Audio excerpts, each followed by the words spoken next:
कि राह पकड़ तू एक चला जल पा जाएगा मधुशा। डर कर नौका पार नहीं होती और कोशिश करने वालों की कभी हार नहीं। आखिर उसकी मेहनत बेकार नहीं होती, कोशिश करने वालों की कभी हार नहीं होती। सबसे पहले मैं अपना आभार प्रकट करना चाहता हूं कि इतना भव्य स्वागत आपने किया मेरा, और जितने भी यहाँ पर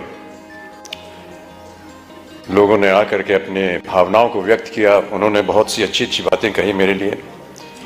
मैं अपने आप को इस लायक नहीं समझता हूं, लेकिन उन सबको मैं अपनी ओर से अनेक अनेक धन्यवाद देता हूं। और ये जो वरमाला आपने मुझे पहनाई है, इस नाते से मैं आपके परिवार का एक सदस्य हो गया हूं।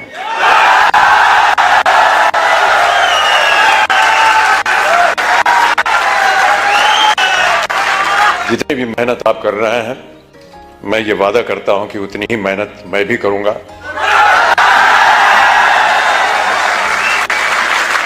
ताकि जितने भी मापदंड लगाए गए हैं, वो चाहे 2500 के हों, 1000 के हों, 2000 के हों, उन सब में मेरा योगदान रहेगा। और जब जब आप लोग चाहेंगे कि मैं उपस्थित हूं आपके सामने, मैं अवश्य यहां पर हाजिर हूं।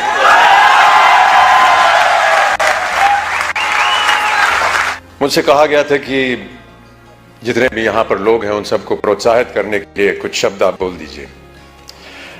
मेरा ऐसा मानना है कि किन शब्दों में आपको प्रोत्साहित करूं?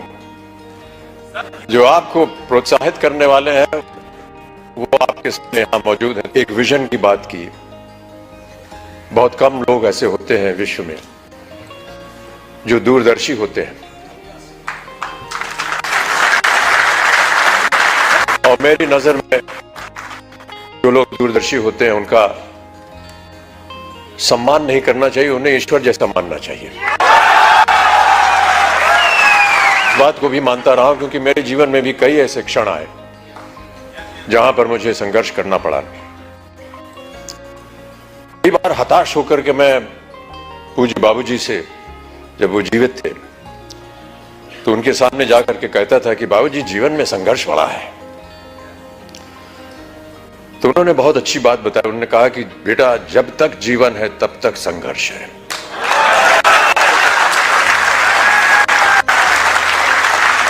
और आप भी मान लीजिए कि आपके जीवन में प्रतिदिन, प्रतिक्षण ये संघर्ष रहेगा, और आप लोगों को वादा करना पड़ेगा कि ये संघर्ष में आप लगे हैं, आगे भी आगे आप संघर्ष करते जाएंगे, ताकि जो भी कार्य आप उठाएं उसमें वो संघर्ष जो है वो नजर आए। जिस दिन लोग आपके संघर्ष को सम्मानित करेंगे, उस दिन आपका पदार्थ जो है वो ऊंचाइयों पर पहुंचा।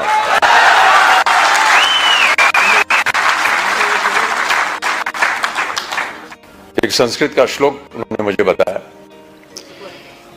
कि सूर्योदय चास्तमय चशाइनम जहाति लक्ष्मी रवि चक्रवर्तीनम।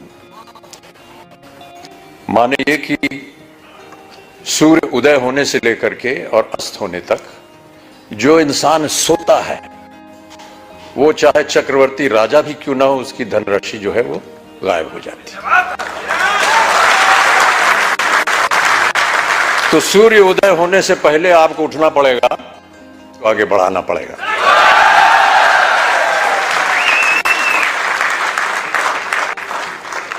हनुमान जी की एक कथा है। हनुमान जी ने कहा था कि ईश्वर से कि हमको शिक्षा प्राप्त करनी है, ज्ञान प्राप्त करना है, क्या किया जाए, किसके पास जाए?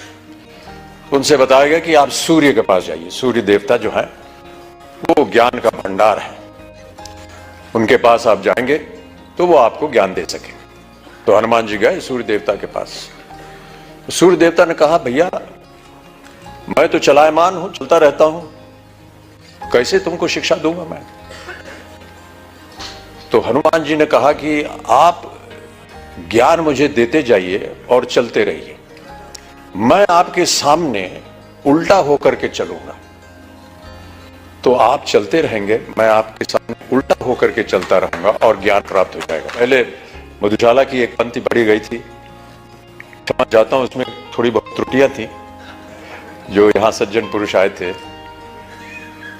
उसको मैं दोबारा एक बार सुनाना चाहूंगा आपको कि मदिरालय जाने को घर से, मदिरालय जाने को घर से चलता है पीने वाला, किस पथ से जाऊं असमंजस में है वो भोला भाला, अलग अलग पथ बदलाते सब, पर मैं ये बतलाता हूं कि राह पकड़ तू एक चला जल, पा जाएगा मधुशाला।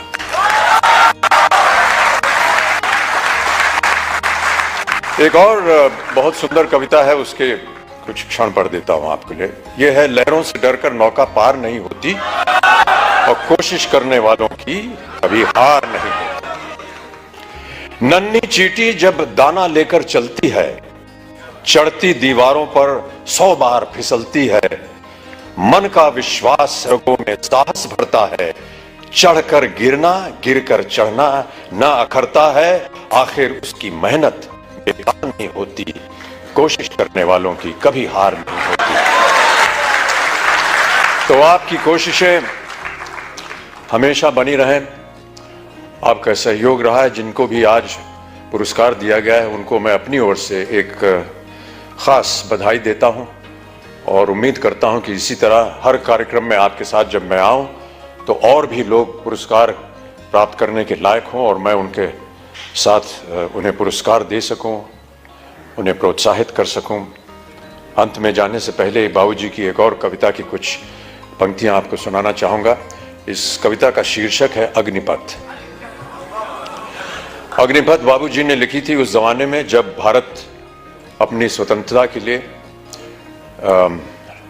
लड़ाई लड़ रहा था अंग्रेजों के खिलाफ। तो भारत की जनता को प्रोत्साहित करने के लिए उन्होंने ये कविता लिखी थी। लेकिन मेरा ऐसा मानना है कि ये एक ऐसी कविता है जो हर क्षण, हर वर्ष, हर युग में उसका एक ही मायने निकलता है, प्रोत्साहित करती है जनता को। तो आपको भी मैं प्रोत्साहित करने के तौर पर अग्निपथ की कुछ पंक्तियां सुना देता हूं कि अग्निपथ अग्निपथ अग्निपथ, वृक्ष हो भले खड़े, हो बड़े हो घने, एक पत्र छाह भी मांग मत मांग मत मांग मत, अग्निपथ अग्निपथ अग्निपथ। मैं आशा करता हूं कि आप सब इस अग्निपथ को स्वीकारें और इस पथ पर चलकर अपने श्रम से, अपने कार्य से इस अग्नि परीक्षा को पार करें और ऐसी ऊंचाई पर पहुंचाएं जहां विश्व भर में इसका नाम हो। बहुत सारे पुरस्कार इसको पहले भी मिल चुके हैं, लेकिन पुरस्कारों से ज्यादा हमें मेहनत करनी होगी। पुरस्कार मिलते रहेंगे, आते रहेंगे, लेकिन सबसे बड़ा पुरस्कार वो होता है जब आपको अपने मन के अंदर ये सांत्वना मिलती है कि हमने जो मेहनत की वो पुरस्कार के लायक थी।